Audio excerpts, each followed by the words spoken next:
بيبدأ المسلسل بفاساي، بنت جميلة عندها 25 سنة، بتشتغل في مجلة فنية وشاطرة جدا في شغلها وبتساعد كل زمايلها. ونعرف ان عندها حبيب واللي هو ايد، ومرتبطين بقالهم اكتر من 10 سنين، ويبان انها بتحبه قوي. والنهاردة يكون يوم مهم بالنسبة لها لانه اخيرا اتخرج، وده يوم مناقشة الدكتوراه بتاعته. فتروح له وهي معاها ورد وسعيدة علشان تحتفل معاه بعد ما يخلص، ولكن قبلها تروح تقابل فاي صاحبتها المقربة. وفاي اول ما تشوفها تظبط لها الميك اب بتاعها وتعرفها انها سمعت ايت وهو بيقول انه هيتقدم النهارده للبنت اللي بيحبها.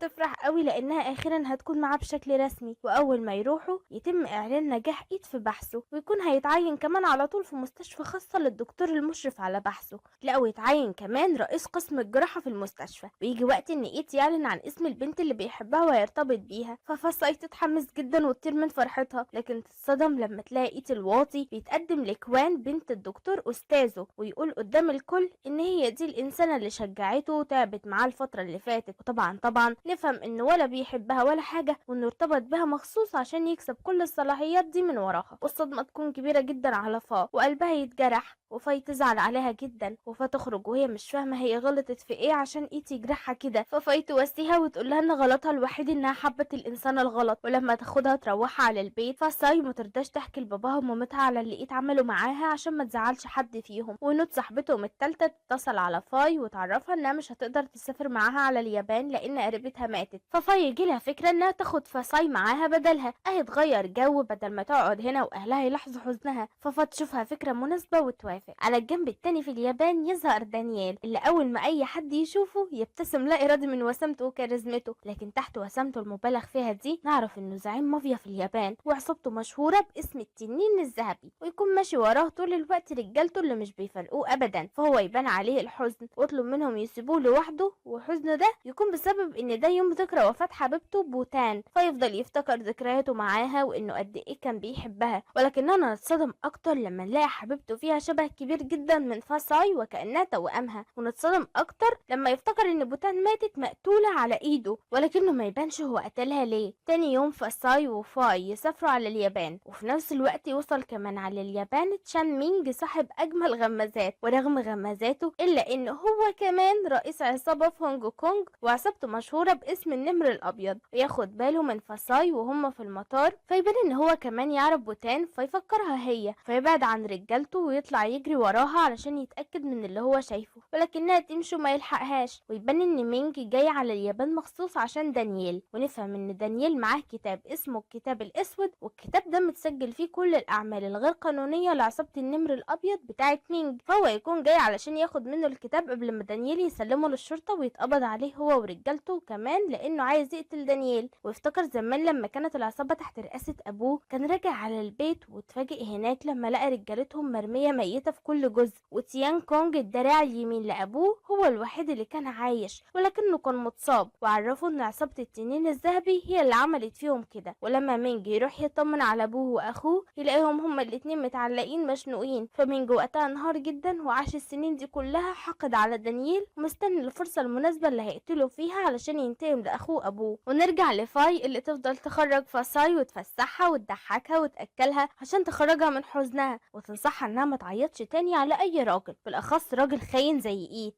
ونروح لدانييل اللي يكون بيتكلم مع بياو صاحبه ودراعه اليمين على الكتاب الاسود، ويقول له انه هيسلمه النهارده للشرطه. وكل الكلام ده يكون قدام سواقه. فالسواق يطلع خاين وينقل اللي سمعه لعصابه النمر الابيض، ويعرفهم بالمكان اللي دانييل هيقابل فيه الضابط. فعصابه النمر الابيض تروح على المكان ويفضلوا يضربوا رصاص على عربيه دانييل علشان يخلصوا من كل اللي فيها. ولكن لما ينزلوا علشان يتاكدوا ان دانييل مات ما يلاقوهوش فيها اصلا، ويطلع ان فيها عروسه والسواق الخاين وبس. وفجاه دانييل ورجالته يحوطوا المكان. فمينج يسأله ازاي قلبه بارد للدرجة دي وساب سواقه يموت بداله. فدانييل يقوله انه عارف بخيانته وان عقاب الخاين وفقا لقواعد عصابتهم الموت. فلما تيان كونج يطلب من دانييل يسلمهم الكتاب الاسود بهدوء ومن غير ما يقتلوا في بعض، دانييل يوافق، ولكن يشرط عليهم انهم يسلموه كل اعمال عصابتهم هو اللي يديرها، ووقتها هيقسم معاهم كل الايرادات بالنص وبكل عدل. فمينج يرفض ويقوله ان العدل بالنسبة له انه يموت، والعصابتين يقرروا يتواجهوا يواجهوا مع بعض، ولكن ضرب من غير أسلحة، والسلاح يبقى مسموح بيه في حالة واحدة، واللي هي إن واحد فيهم يقدر يتمكن من التاني. ولما دانيال ومينج يضربوا بعض، دانيال يقدر يوقعه على الأرض ويخرج سلاحه علشان من المفروض إنه يقتله، لكن دانيال يضرب الرصاصة بعيد عن مينج ويجري وكأنه عايز مينج يروح وراه. ولما مينج يروح فعلا، دانيال يسحبه على مكان فاضي وبعدين يهجم عليه يوقفه عن إنه يهاجمه، ودانيال يعرفه إنه ما عندوش نية في إنه يأذيه، ويأكد له إنه أي حاجة هو بيعملها دلوقتي بيعملها عشان مصلحته.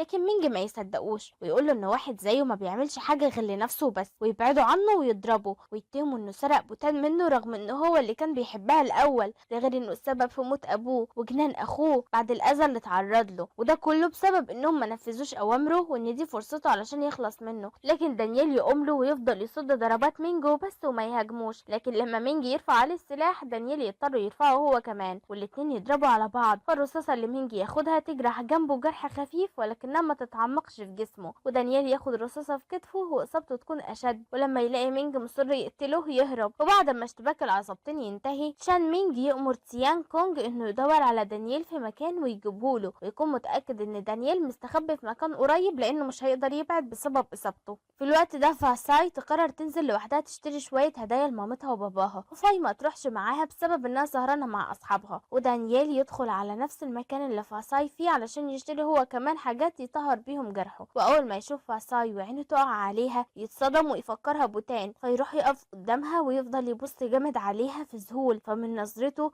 تفكره مجنون، ومن خوفها تخرج تجري من السوبر ماركت من غير ما تشتري حاجة، فهو يروح وراها برضه، فهي تلف تزعقله إنه ليه ماشي وراها، وتكون مفكراه متحرش ياباني. فدانيال من غير وعي منه يمسكها جامد، ولكنه يفوق لما يلاقي عصابة النمر الأبيض حواليه بأسلحتهم وبيضربوا عليه نار، فدانيال يشد فاساي ويجري، وعصابة النمر الأبيض يجروا وراه، وقبل ما يقدروا إنهم يمسكوه يسمعوا صوت عربيات الشرطة اللي وصلت بسبب ضربهم للرصاص، فيضطروا يهربوا بسرعة، وفاساي تكون مرعوبة وخايفة إنها تموت، لكن دانيال يهديها لما يلاقيهم مشوا، فهي تتصدم لما تلاقيه بيتكلم تايلاندي كويس وتمشي وتسيبه، فهو لما يرجع يشدها فتخاف منه وتتهمه إنه شخص مش كويس، عشان كده كل دول كانوا بيجروا وراه وعايزين يقتلوه. فدانيال ما يهتمش بكلامها ويسألها عن اسمها، فلما ترفض تقوله ياخد باسبورها بالغصب من الشنطة بتاعتها ويعرف اسمها، فيفقد الأمل في إنها تكون بوتان. وفا لما تهدده إنها تصرخ لو ما رجعلهاش الباسبور بتاعها، يهددها هو بسلاحه إنه هيخلص منها لو صرخت، لا وكمان يهددها إنها تاخده معاها على المكان اللي عايشة فيه، وده لأنه هيروح معاها، فهي من خوفها منه توافق، ولكن أول ما توصل تفضل تشاور وتعمل للموظفين إيماءات إنهم يساعدوها. فدانيال لما ياخد باله يهددها إنها لو ما وقفتش الهبل اللي بتعمله ده هيخلص عليها. وأول ما يطلعوا على أوضتها، دانيال يبدأ يقلع قميصه علشان يخرج الرصاصة ويطهر جرحه، ويظهر وشم للتنين كبير كرمز لعصابته على جسمه. وأول ما يقرب من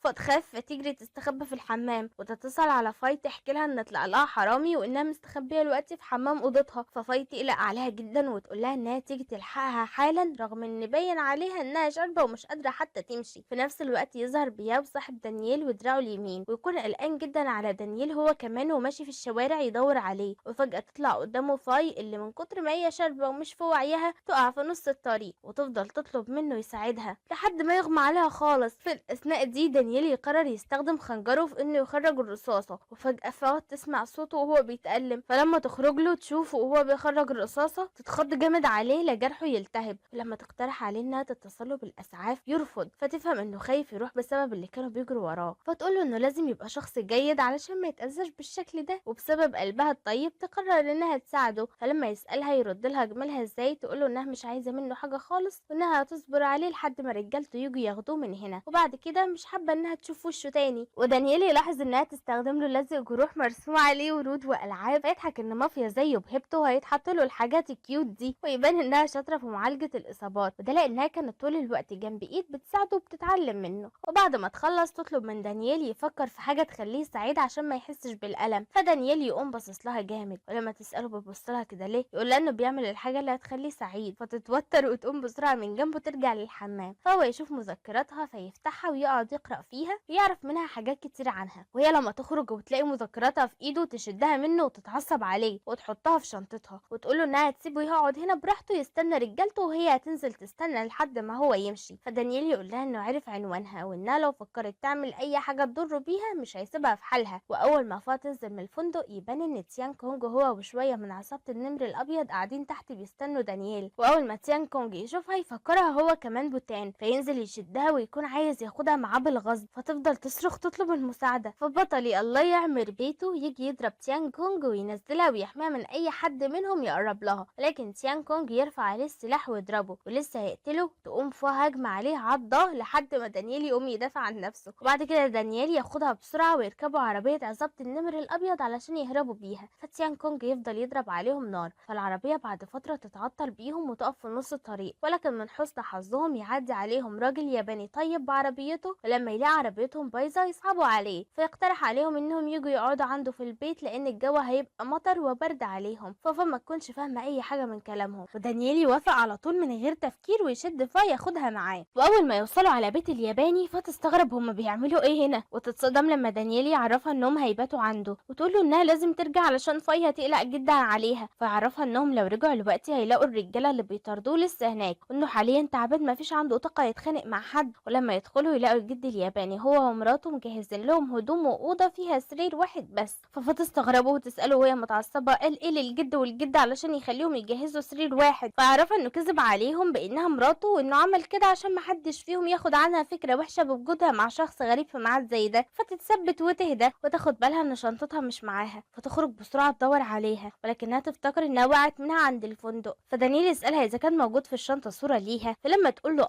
وانها حاطه في مذكرتها صور كتير ليها ولعيلتها يتضايق جدا وملامحه تتغير. فلما تصر عليه يعرفها سبب صدمته، يقول لها ان لو الشخص الرئيسي اللي بيطارده شاف صورتها عمر ما حياتها هتنعم بالسلام، ويقول الكلمتين دول ويمشي ويسيبها هتموت من خوفها. وسيان كونج يروح فعلا يدي شنطه فا لتشان مينج، فلما مينج يشوف مذكراتها يفتكر انه كان شافها فعلا في المطار، ويفهم ان دي شبه بوتان مش اكتر. وتيان كونج يجيب له معلومات زياده عنها من الفندق اللي نازله فيه، ويعرفه انها تايلانديه وفي اجازه هنا مع صاحبتها. فمينج يأمره انه يروح يدور على دانيال في كل مكان ويجيب له البنت دي يشوفها، وان لو ما قدرش يوصل لهم يروح يجيب له صاحبتها. على الجنب التاني نروح لبياو اللي ياخد فاي على المستشفى علشان يفوقها من اللي هي شرباه، وفاي تسمعه وهو بيتكلم مع الممرضه بالياباني، فما تكونش عارفه تكلمه ازاي عشان تطلب منه المساعده، فتفضل تكلمه انجليزي مكسر. ولما ما تقدرش تشرح له تبدا تكلم نفسها بصوت عالي وانها المفروض تمثل عليه انها بتعيط علشان يتعاطف معاها. واول ما تبدا تتقمص الشخصيه وتمثل يكلمها بالتايلاندي ويقول لها ان حتى الدموع مش هتخلي واحد زيه قلبه يلين، فما يهمهاش اللي قاله، وتفرح انها اخيرا لقت حد هيفهمها في البلد دي، وترجع تزن عليه انه يجي معاها يساعد اختها لان اختها في خطر. فهو يضطر يروح معاها على الفندق، وهناك بياوي يلاقي الخنجر بتاع دانيال، فيطمن فاي ويعرفها ان اختها مع رئيسه، وانها بكده ما تقلقش لان اختها تبقى في امان معاه. فهي لما تساله هيتاكدوا منين انهم بخير، يقول لها بكل وضوح وسلاسه ان لو رئيسه اتقتل او حصل له حاجه كانوا قطعوا صبعه وبعتوه ليهم، ولكن عشان رئيسه حاله خاصه ما كانوش استكفوا بصبعه وكانوا هيقطعوا راسه نفسها ويبعتوها. ففاي يا عيني ما تستوعبش كلامه قوي، فتدوخ تقع فاقده الوعي. هنا بياوي يلاحظ باسبور فاساي، واول ما يفتحه ويشوف صورتها هو كمان يتصدم من الشبه الكبير اللي بينها وبين بوتان. فيفوق فاي ويقول لها انهم لازم يمشوا من هنا بسرعه قبل ما اللي بيطاردوا رئيسه يوصلوا على هنا وياخدوها معاهم. فتخاف وتطلب منه يستناها لحد ما تلم حاجاتها، لكنه يشدها ويخرجوا بسرعه، ويتفاجئ لما يلاقي رجاله عصابه النمر الابيض في كل مكان. فهو يضطر يمسكهم يضربهم ويأكشن فيهم واحد ورا التاني، ويكون كل ده يا قلبي تحت صريخ فاي اللي تصدعه وتصدعنا، ولكنها في نفس الوقت يبقى عندها شويه جرأة وتساعده، وبعدها ياخدها ويهربوا ويطلعوا على شقته. وهنا فاي لما تسأله مين دول يكون عند بياو صراحة مفرطة، ويقول لها الحقيقة كلها، وانه دول رجالة واحد اسمه تشان مينج رئيس عصابة النمر الابيض عدو عصابتهم التنين الذهبي، وانهم عايزين اختها لان اختها بتشبه حبيبة الرئيس اللي ماتت. ولما فاي ما تصدقوش بياو يوريها صورة بوتان علشان تصدق،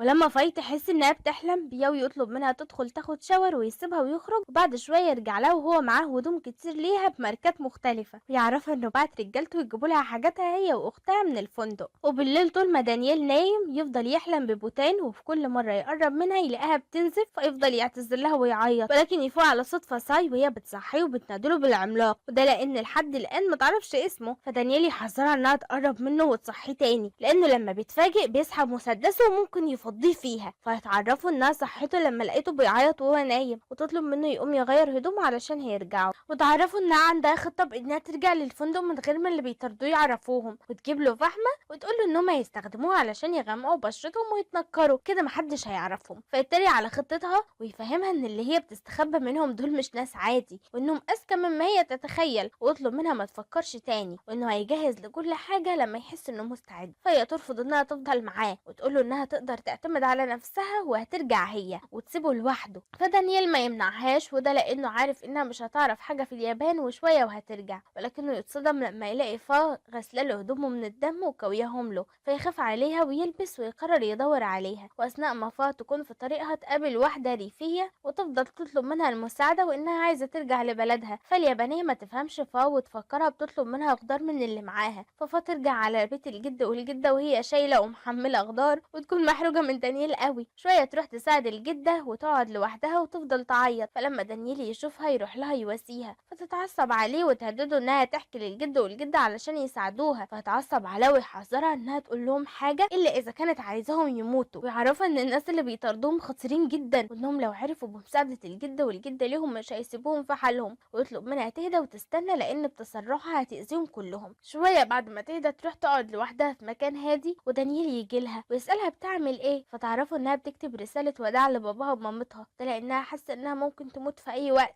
فيطمنها ويقولها انها ترجع بامان، فتقوله ان مفيش حاجه مضمونه، وانها كانت مبسوطه امبارح مع فاي لكنها دلوقتي مستخبيه بسبب ناس هي ما تعرفهمش، وتعرفوا انها بتكتب الرساله دي عشان لو حصل لها حاجه تكون لحقت تودعهم. فلما دانيال يحاول يقرا هي كاتبه ايه ما تسمحلوش، وتقوله ان دي معلومات عن مكان فلوس ابوها، وده لان ابوها بيحب يخبي فلوسه عن مامتها، فلو باباها عرف انها ماتت هيجيله ازمه قلبيه، فهي بالجواب ده هتعرف مامتها مكان الفلوس اللي هتساعدها انها تاخده على المستشفى، فبسبب براءتها يبتسم جامد، فلما تشوفه تقوله ان ابتسامته جميلة جدا احلى من وشه المتوحش، وتنصحه انه يضحك كتير لان الضحكة حتى لو مش في وقتها تخدع المخ وبتسبب السعادة. وفجأة تقوم من مكانها وتقوله انها تعلمه يضحك ازاي، وتفضل تضحك ضحكة متخلفة كده، فهو استغربها ويقولها انه مش هيعمل الهبل اللي هي بتعمله ده، ولما يمشي تجري وراه تشده، فمن غير قصدها تقطع له سلسلته، فهو وشه يتغير 180 درجة وما يتقبلش اسفها، ويقوم شدد منها الجواب اللي كاتباه لاهلها ويقطعه، اللي هو نظام واحدة بواحدة يعني، ويقول لها اه احنا كده متعادلين، فتلسعه قلم، ولما تديه واحد تاني يمسك ايديها ويقول لها ان ملهاش حق تتضايق وهي اللي غلطانه، فهي تقول له انه عارف انها ما كانتش تقصد، ولكنه ببساطه اتعود على الانتقام وما بيفكرش في مشاعر غيره،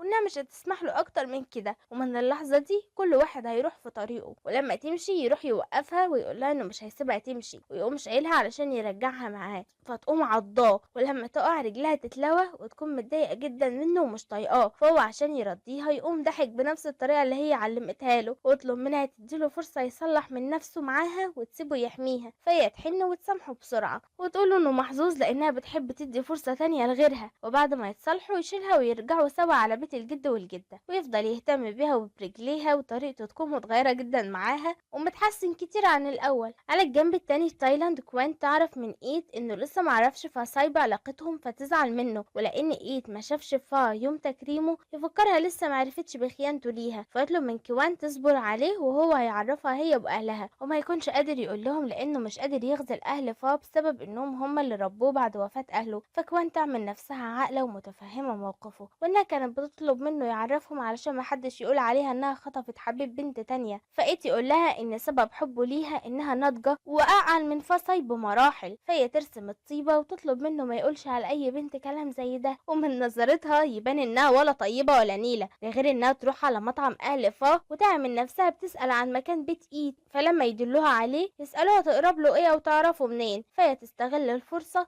وتعرفهم انها خطيبته، فاهل فا يتصدموا وما يرضوش يعرفوها ان ايد كان مرتبط ببنتهم. تاني يوم الصبح دانيال ياخد عربيه الجد ويفضل يدور على مكان فيه شبكه علشان يقدر يتواصل مع بياو، ولما يعرف يتصل بيه بياو يحكي له على كل اللي حصل معاه، ويعرفوا ان فاي صاحبه فاساي معاه. في نفس الوقت تيان كونج يفضل يدور عليهم في كل مكان لحد ما يلاقي العربيه اللي دانيال اخدها منه، فيتوقع ان دانيال مستخبي في مكان قريب من هنا، وفاساي تقلق على دانيال لما تلاقيه اتاخر، ولما تخرج تتمشى تتمشى في القرية لحد ما هو يجي تيان كونج ورجالته يشوفوها. فأول ما ينزلوا ياخدوها دانيال يوصل ويضرب عليهم نار كلهم، ولسه هينزل يموت تيان كونج ويخلصنا منه بقى الرصاص يخلص فيضربه وياخد فاه ويهرب منهم. ولما يقدر يبعد عن عينيهم يشيل فاه وياخدها ويدخل بيها على الغابة ويعرفها انهم مش هيقدروا يرجعوا على بيت الجد علشان ما يسببلوش مشاكل. ونروح لفاي اللي تلاحظ على جسم بيوا شمين للتنين والنمر، تستغرب وتسأله انه ازاي من عصابة التنين الذهبي ورسم على جسمه وشم للعصابة العدوة لعصابتهم. ولما تسأله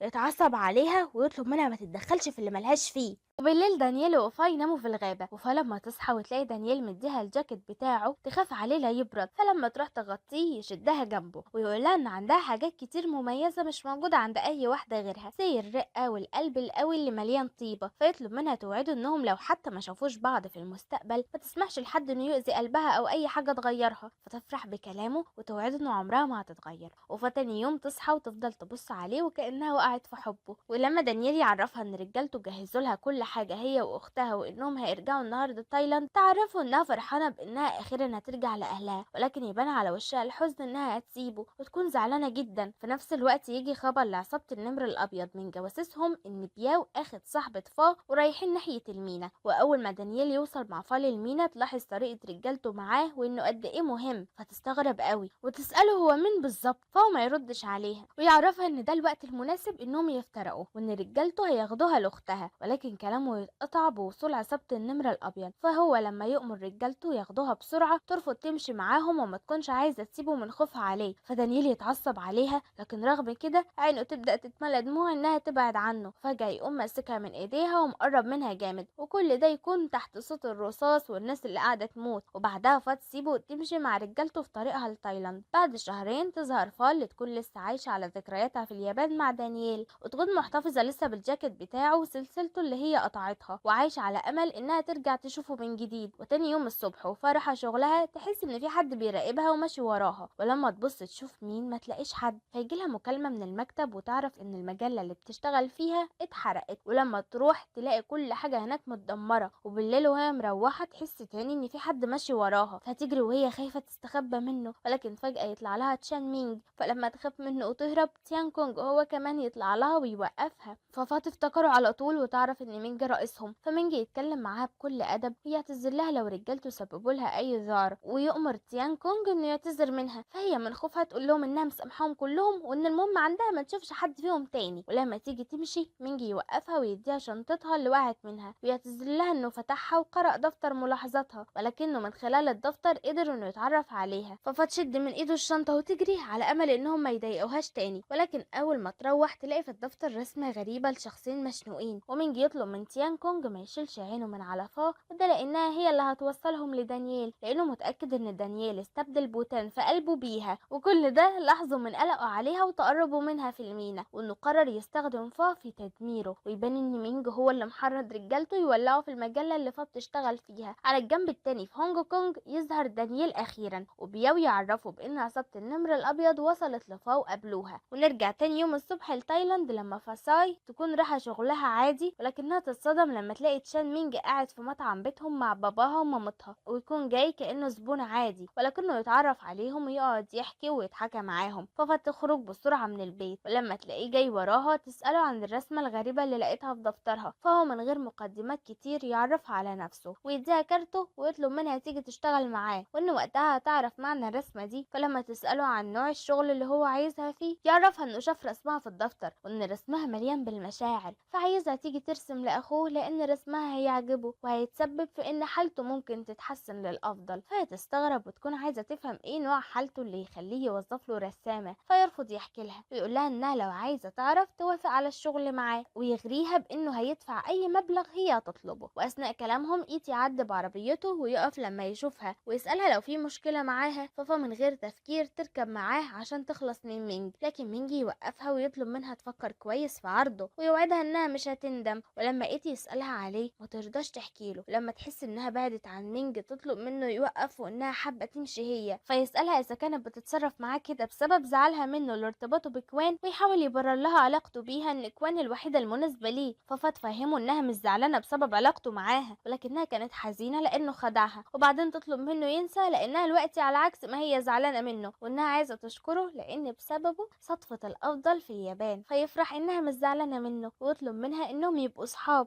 توافق، ولما تروح شغلها مدير المجلة يعمل لهم اجتماع ويعرفهم كلهم إن مجلتهم بعد الحريق اللي حصل خسروا كتير، وإنه مش هيعرف يعوض الخسائر اللي واجهوها، فعشان كده المجلة هتتقفل، وإنه هيديهم فرصة من هنا لآخر الشهر علشان يقرروا هيعملوا إيه. وبالليل تعرف إن باباها عليه دين قيمته 200,000 باك، وإن هو اقترضهم علشان يجدد بيتهم، ولكن سيا اللي أخد الفلوس منه هدده بإنه يرجع له الفلوس بسرعة وإلا هيأذيها هي وأمها. فيطمن باباها إن معاها مبلغ في البنك هتجيبه له يسد جزء من دينه لحد ما تتصرف له في الجزء التاني. فتفضل تفكر هتعمل إيه وهتلم كل الفلوس دي إزاي وهي أصلا هتسيب الشغل، ولكنها تفضل تفكر في دانييل وتشجع نفسها إنها تبقى قوية زي ما هي وعدته. وتاني يوم الصبح أول ما توصل شغلها تعرفها إن جالهم مستثمر جديد، لو وافق إنه يستثمر في مجلتهم مش هتقفل ومش هيسيبوا الشغل. تفرح قوي لأن بكده مشكلتها هتتحل. ولما مديرها يطلبها على مكتبه تتفاجئ إن المستثمر هو دانييل، ففرحتها تزيد، وقبل ما تبين إنها عارفة دانييل يصدمها بإنه يعمل نفسه قدام مديرها إنه أول مرة يشوفها، ده غير إنه يعملها ببرود. فلما مديرها يخرج ويسيبهم لوحدهم فتسأله بيتجاهلها ليه، فيقول لها إن من الخطر على أي حد التعمق في معرفته، وإنها بالنسبة له غريبة حتى بعد الفترة اللي قضاها معاها، ولكن رغم كده هيستثمر في المجلة دي عشانها لأنه ممتن ليها بسبب مساعدتها ليه، ومش حابب إنها تخسر شغلها. فتتضايق من طريقته، وده لأنها كانت مفكرة بيكن لها مشاعر. فقبل ما تمشي وتسيبه تعرفوا إن سلسلته لسه معاها وإنها تبقى تجيبها له. وأول ما تخرج من عنده تروح تحكي لفاي إن المستثمر الجديد هو العملاق اللي قابلته في اليابان. فقبل ما فاي تفرح لها فساي تحكي لها على أسلوبه معاها، ففاي تجري تدور على بياو وتفرح جدا لما تلاقيه جاي مع دانييل، ولكنها تلاقيه بيتعامل هو كمان معاه ببرود، فما تفهمش وتفضل تزن عليه يعرفها رئيسه ليه بيتعامل ببرود مع صاحبتها. فبياو علشان يخلص من زنها يعرفها ان رئيسه مهما يعمل فهو في النهاية بيخاف على فا وبيهتم بيها. ففاي ترتاح وتكون حاسة من جواها ان دانييل شخص مناسب لفا. فلما تخلص وتروح بيتها تلاقي جاي لها هدية فيها ورد وشيك بمبلغ 100,000 بات ومكتوب لها عليه ان دي الموظفتي، فتفهم انها متشان مينج، فتتصل بيه تطلب تقابله. فمينج يفرح ويفكرها هتوافق، لكنه لما يروح يقابلها يلاقيها بترجع له الشيك، فيزعل ويطلب منها تروح معاه على البيت عشان يوريها حاجة. فلما ترفض ويلاقيها خايفة يطمنها ويعرفها ان مش هو الشخص اللي المفروض تخاف منه، لانها تبقى معاه في امان اكتر ما تبقى موجودة مع دانييل، ويصر عليها انها تيجي معاه، وانها لو قررت بعد كده ما تشتغلش معاه مش هيوريها وشه تاني ولا هيزعجها. فتقتنع وتوافق، ومينج يكون محترم جدا وذوق معاها، وتلاقي ان بيته مليان بالحراس. واول ما تشوف تيان كونج هناك تستخبى في مينج، تكون مرعوبة لسه منه. ومينج لما ياخدها يعرفها على ياي اخوه تتفاجئ لما تلاقيه مريض نفسي. ومينج لما يعرفها عليه وانه جايبها ترسم له وتهتم بيه، ياي يفكرها بوتان ويفتكر صورة بوتان وهي بتعيط قدامه، فيهجم عليها يحضنها جامد ويفضل يناديها ببوتان. فتترعب وتفضل تصرخ لحد ما مينج وتيان كونج يبعدوه عنها، ومينج يعتذر لها على اللي حصل. فلما تسأله مين بوتان، مينج يبدأ يحكي لها ان بوتان دي حبيبة اكتر شخص ياي بيكرهه وهي بتشبهها جدا، ويقول لها انه جابها هنا علشان تشوف اللي دانييل عمله في ياي، ويعرفها ان هو ودانييل كانوا بيربطهم صداقة قوية جدا زمان، لحد ما دانييل خانه وقتل ابوه وكان هيقتل اخوه لكنه قدر ينقذه، ولكن بسبب الصدمة اللي تعرض لها حالته زي ما هي شايفة. فتفهم ان الرسمة اللي هو رسمها لها في الدفتر كان يقصد بيها ابوه واخوه، فتزعل عليه، ولكنها رغم كده ما تكونش مصدقة ان دانييل يعمل كده، وتسأله لو كان عنده دليل على كلامه. فمينجي يقول لها ان ما فيش عنده دليل ولكنه متأكد من كلامه، وده لان دانييل مريض بجنون السلطة ممكن يعمل اي حاجة علشان ياخد الحاجة اللي هو عايزها. واللي يثبت كلامه ان دانييل قدر يقتل اكتر شخص بيحبه، بيعرفها انه قتل بوتان حبيبته علشان يثبت للكل انه الشخص المناسب انه يكون زعيم عصابة التنين الذهبي، وينصحها تبعد عنه عشان ما يحصلهاش زي اللي حصل مع بوتان. فتخرج من عنده مصدومة وتروح على بيت اصحابها تحكي لهم على كل الكلام اللي سمعته. فاصحابها يتصدموا، ولكن فاي ما تكونش مصدقة وتكون واقفة في صف دانييل وتفضل تدافع عنه وتنصحها انها ترفض الشغل مع مينج. لكن لما فا تحكي لهم انها محتاجة فلوس كتير نوت تنصحها تفكر كويس وانهم هيدعموها ايا كان قرارها. ففاي ما يعجبهاش الكلام، وتاني يوم تروح تجيب رقم دانييل من شركته شركتهم وتتصل بيه، فبياو هو اللي يرد عليها. ففا تحكي له على اللي حصل وتعرفوا ان فا ناوية تقدم استقالتها وهتروح تشتغل مع مينج. فبياو لما يروح يحكي لدانيال يتضايق، لكنه يبين انه مش مهتم، ويقرر انه ما يرجعش في كلامه ويروح على المجلة علشان يكمل ورق الاستثمار. في نفس الوقت فا بعد ما تفكر كويس تبعت رسالة لمينج وتعتذر له وترفض تشتغل معاه. فمينج يتضايق جدا ويخرج زي المجنون من البيت. فلما ترجع شغلها يكون دانيال لسه موجود هناك. فلما يعرف انها قررت ما تسيبش الشغل في المجلة يفرح قوي، وبياو لما يلاحظ سعادته يفرح عشانه. ودانيال لما يسمع كلام المدير مع فا يقوم يطلب منه يوريه محتوى المجلة كل اسبوع، وانه عايز من فا هي اللي تكتبه وتسلمه له. فمديرها يوافق على طول عشان يرضيه. وبالليل دانيال ورجالته يروحوا على ملهى ملك تشان مينج، واللي المفروض ممنوع فيه دخول اي حد من عصابة التنين الذهب. ولكن بياو وباقي رجالة دانيال يضربوا رجالة النمر الابيض ويدخلوا بالغصب. فدانيال لما يدخل يتكلم مع مينج لوحدهم يقول له انه مش فاهم كويس هو بيخطط لايه، وانه عايز يقع في حب فا علشان يستغلها في تدميره. ولكنه بكده بيغلط في انه يورط بنت في اللي بينهم، ودانيال يتوسل له ما يلعبش بيها. فمينج يقول له ان التوسل بسهولة كده مش ممتع، ويقترح عليه انهم يتنافسوا، لو قدر يوقعه على الارض هيبطل يلعب مع فا. فدانيال يوافق والاتنين يسلموا اسلحتهم ويبداوا يرزعوا في بعض قدام رجالتهم هما الاتنين. واول ما دانيال يقدر يوقع مينج على الارض ما يهونش عليه انه يضربه او يأذيه اكتر من كده، فيسيبه ويطلب منه ينفذ وعده. فتيان كونج الشيطان يقوم رامي لمينج قبضة معدن علشان يضرب دانيال بيها. فمينج ياخدها ويضرب دانيال يخليه يفقد الوعي. فبيابو لما يلاقيهم غشوا يهجم عليهم هو وعصابته. ودانيال لما يفوق يلاقي نفسه في بيته وبياو جنبه، وبياو يكون متضايق جدا. فيفضل يحرض دانيال انه يسلم الكتاب الاسود للشرطة علشان يديهم درس كلهم ما ينسوهوش. فدانيال يرفض ويقول انه هيدي لكل واحد حسابه ولكن بهدوء. وفا تفكر في الموضوع اللي هيتكتب في المجلة، وبعد تفكير كتير تقرر انه يكون عن الحب، لان عيد الحب قرب. وتاني يوم الصبح يجي لها وردة على شغلها من مينج يعرفها انه مش هيستسلم وانه لسه مستنيها توافق تيجي تشتغل معاه. في نفس الوقت مديرها يطلب منها انها تروح لدانيال على شركته علشان توريه المحتوى اللي كتبته. فاول ما فا توصل على شركته تتخض لما تلاقيه مجروح في وشه. فلما تسأله عن السبب ما يردش عليها، فتتحرج وتعتذر له وتديه الجاكيت بتاعه والسلسلة بعد ما صلحتها، وتعرفوا انها احتفظت له بيها في امان علشان اهميتها عنده. فهو بدل ما يشكرها يتعامل معاها ببرود ويطلب منها تقعد بعيد عنه لحد ما يخلص شغل. وكل ما تحس انه خلص تروح عشان تشرح له الموضوع اللي كتبته، لكن يجيله شغل تاني ويخرج يحضر اجتماع ويسيبها. وبعد فترة لما يرجع لها تاني يلاقيها نايمة، فيفضل يبص لها وياخد الموضوع اللي كاتباه ويقراه. ولما تصحى تتفاجئ انها نامت اكتر من 3 ساعات. فتسأله ليه ما صحهاش، فيقول لها ان من عدم الاحترام انه يصحى حد. ولما تيجي تكلمه في موضوعها يعرفها انه قرأه. فلما تسأله عن رأيه يقول لها انه ما بيتكلمش عن الشغل بعد الساعة 5 لان ده وقت راحته، وان من عادته انه ما بيحبش يخلط الشغل بالراحة. فهي تخاف ترجع شغلها من غير ما تاخد رد منه، وتقول له انه ضروري تعرف مديرها النهارده بموافقته. فالمستفز يقول لها انها تروح تقول له ان بسبب نومها ما اتكلمتش معاه في الشغل. ففا تشوفه بطريقته دي بيهينها، لكن دانيال يقول لها ان الشغل عنده رقم واحد، وان ما فيش عنده وقت فارغ يهين في حد. فطريقته تعصبها وتخرج من عنده وهي متضايقة جدا. ولما تتصل على فاي عشان تعرفها اللي دانيال عمله معاها تلاقي فاي بتهنيها ان موضوعها عجب دانيال وهيتنشر كموضوع رئيسي في المجلة. ففا تفرح جدا وتحس انها ظلمت. واول ما تيجي تمشي تلاقي دانيال قدامها ويطلب منها انها تركب معاه عشان عاوز يتكلم معاها. فهي تفضل تشكره على اللي عمله وتوافق على طول انها تروح معاه. فياخدها على مطعم فخم ويسألها اذا كانت بتفكر لسه في انها تشتغل مع مين، ويعرفها انه خايف عليها لان بشغلها معاه هتقابل مشاكل كبيرة، وان جاي مش محتاجها ولكنه محتاج دكتور مختص في حالته. ويقول لها كمان انه مش عايزة تسيب المجلة لانه مش هيقدر يلاقي كاتبة شاطرة زيها، ويسمع لها الموضوع اللي كتبته من غير ولا غلطة وكأنه بيقوله لها. على الجنب التاني أبو فاي يكون سهران في ملهى من ملاهي مينج. فمينج أول ما يشوفه يستغل وجوده ويفكر في إنه إزاي من خلاله يخلي فا تشتغل معاه. فيتفق مع تيان كونج إنهم يعملوا مؤامرة على أبوها ولكن من غير ما يأذوه. ولما صاحب أبو فا يخرج يعمل حاجة بنات من الملهى يدخلوا له ويحطوا له حاجة في عصيره ويجبروه يشرب لحد ما يدوخ. والبنات تفضل تتقرب منه لحد ما يجي 2 يصوروه معاهم، وبعدها ياخدوه لواحد اسمه سيدراك. وسيدراك ده شخص سايكو مختل كده في دماغه وليه في كل الاعمال الغير مشروعه. ورغم انه صاحب تيان كونج الا انه ما بيشتغلش في عصابه النمر الابيض ولا في اي عصابه تانية، ولكنه بيعمل اي حاجه عشان الفلوس. ويهدد ابو فاي يجيب له 1,000,000 بات والا هيبعت الفيديو اللي رجالته صوروه لبنته ومراته. ولما ابو فاي يشوفهم شويه نصابين يضربوا، فسيدراك يتجنن ويضربه هو كمان ويكون عايز يقتله، لكن واحد من رجاله النمر الابيض يوقفه ويعرفوا ان مينج امر ان محدش يأذيه فيحبسه ويمشي. شويه ابو فاي يفوق ويضرب الشاب اللي بيراقبه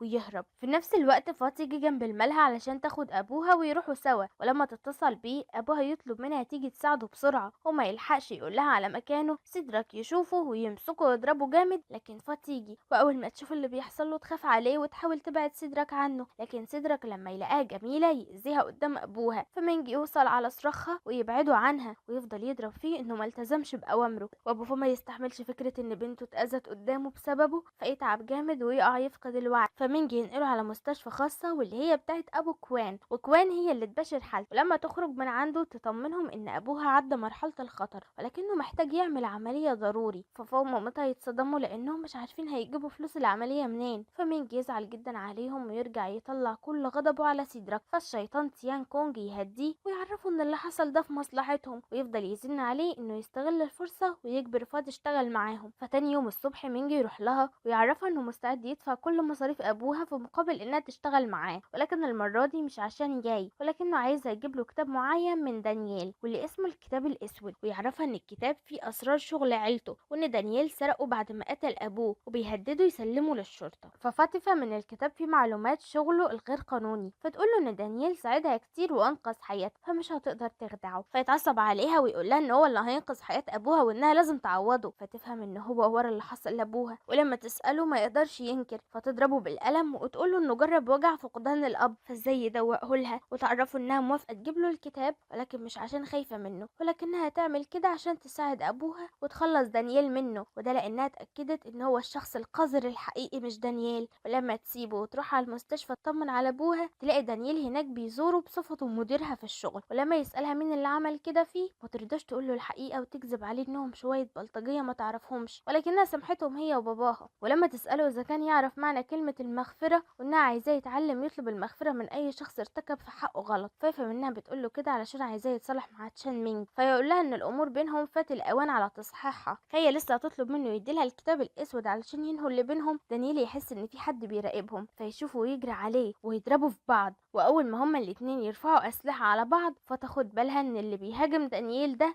هو تيب، وده ظابط على معرفة بيها هي واصحابها، وكمان بيحب فا من زمان ولكنه ما قدرش يعترف لها ولا مرة، ويكون جاي يزور باباها لما عرف من نوت انه تعبان. فلما تسأله اذا كان يعرف دانييل يقولها انه عارفه كويس، وده لانهم فتحوا تحقيق في امر المافيا اللي جايين لهم من بره علشان ينشروا الفوضى في بلدهم. ويقول لدانييل انه وصل له اخر اخباره وعرف انه داخل في شراكة جديدة مع زعيم المافيا خالد عدو عصابة النمر الابيض. ففا تتضايق من دانييل وتقول له ان باللي عمله ده مشاكله هتكتر مع مينج، فدانييل يعرفها انه هياخد مكسب كبير جدا من ورا خالد. فلما تيب يقطع كلامهم ويسيبهم علشان يروح يزور ابوها فما ترضاش تفتح موضوع الكتاب تاني مع دانييل، وده لانها فقدت الامل في انهم ممكن يتصالحوا. وفي نفس الوقت فاي ونوت وهم رايحين المستشفى يشوفوا بياو، ففاي تكون عايزه تروح تسلم عليه ولكن نوت تكون بتخاف من دانييل ورجالته بالاخص بياو وما ترضاش تقف معاها. ففاي تروح له هي وعشان تفتح كلام معاه تساله عمل ايه علشان يخوف صاحبتها، ولكن كعادته يتجاهل انه يرد عليه. وفجاه مريض حالته خطيره يعدي من جنبهم، فلما تبعد علشان تعديه تكون هتقع، فتفتكر ان بياو حبيب القلب هيمسكها يحميها، لكنها تتصدم لما تلاقي نفسها مرميه على الارض عادي. وابن المريض لما يجي ويفضل يعيط على ابوه بياو يسرح فيهم ويفضل يفتكر ذكريات ليه وهو بيعيط على ابوه. فلما فاي تلاحظ تاثره تروح وراه وتساله الطفل ده فكره بايه في حياته وخلاه يتاثر قوي كده. فلما يطلب منها ما تتدخلش في حياته تقوله انها اكتر واحده حاسه بيه وانها كمان يتيمه،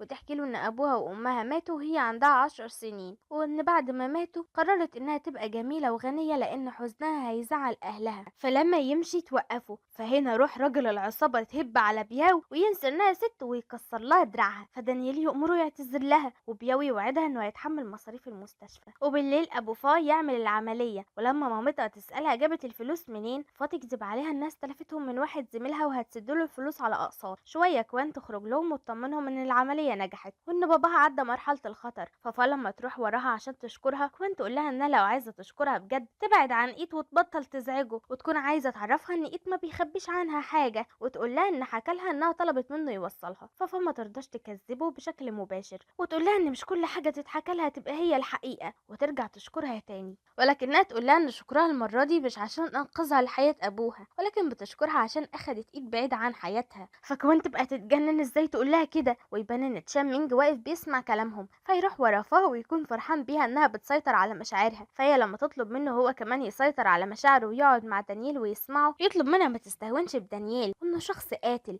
ويحكي لها إنه من فترة طرد شاب اسمه شو من عصابتهم، وإن بعد ما طرده دانيال اشتراه وخلاه يضرب نار على زعيم مافيا اسمه خالد وعصابته. فبسبب الوشم اللي على جسم شو خالد فكره لسه في عصابة النمر الأبيض، والوقت بينهم عداوة مش هتخلص غير بالدم. ففا تقول له إنها سمعت باسم خالد من دانيال، ولكنها متأكدة إن اللي بينه وبين خالد شغل وبس، وإن دانيال لا يمكن يعمل أي حاجة من اللي هو قالها، وتكون شاكة فيه إن هو اللي بعت شو وإنه ما طردوش ولا حاجة. فمنجي يأكد لها إنه ما بيكذبش عليها، وإنه مش غبي يعمل مشاكل مع شخص زي خالد، ويطلب منها تساعده في إنه يرجع الكتاب الأسود عشان يحمي شرف عيلته، ويوعدها إنه بعد ما يرجع الكتاب مش هيقرب من دانيال، ويطمنها إنه هيساعدها تلاقيه بسرعة وسهولة. فتاني يوم فا تروح لدانيال على شركته بحجة إنها ضيعت قلمها عنده المرة اللي فاتت، وجات تدور عليه لأنه غالي بالنسبة لها، وتبدأ تدور على الكتاب الأسود بعيونها لكنها ما تلاقيهوش. ودانيال يكون مستغربها ويوقفها إنها تدور، لأنه لو كان موجود هنا كانت الخدامة جابته له. فقبل ما تمشي يطلب منها تستناه لما يخلص شغله وهو هيوصلها في طريقه، فتوافق. ولما تروح معاه تفضل تدور على الكتاب في عربيته، ولكنها برضو ما تلاقيش حاجة. وفجأة يطلع عليهم 2 مسلحين يضربوا عليهم نار، وبيو لما ينزل يطاردهم دانيال يوقفه ويخاف انه يسيب فا لوحدها، فيقرر ياخدها معاه على بيته. ففا تفتكر مينجو وهو بيقول لها انه هيساعدها، فتعرف ان هو اللي ورا المسلحين، وانه عمل كده عشان يخليها تروح على بيت دانيال وتدور على الكتاب هناك. واول ما يوصلوا يقابلوا مديرة البيت، فدانيال يطلب منها تخلي بالها من فا. في نفس الوقت مينجي يبعت رسالة لفا ويعرفها مكان أوضة دانيال، ويطلب منها تدور على الكتاب هناك. ففا تسأل دانيال على الحمام، واول ما تروح تلاقي مينجي بيتصل بيها، فتعرفوا انها تخاف تدخل أوضة دانيال، وتفكروا انها بيت رئيس عصابة مش في ملاهي. فيعرفها ان مديرة البيت ذاكرتها ضعيفة، وانها لو حست انها هتنكشف تستخدمها لصالحها. ولما تخرج تلاحظ ان دانيال معاه ضيف ورجالته كلهم متجمعين حواليه، فتستغل الفرصة وتطلع اوضته وتفضل تدور على الكتاب هناك. في نفس الوقت دانيال يخلص اجتماعه مع الضيف، ولما يسأل مديرة البيت عن فا تقوله انها ضيفتها في الجنينة. فدانيال يقرر يطلع على اوضته ويغير هدومه، وفا اول ما تحس بيه ما تعرفش تعمل ايه،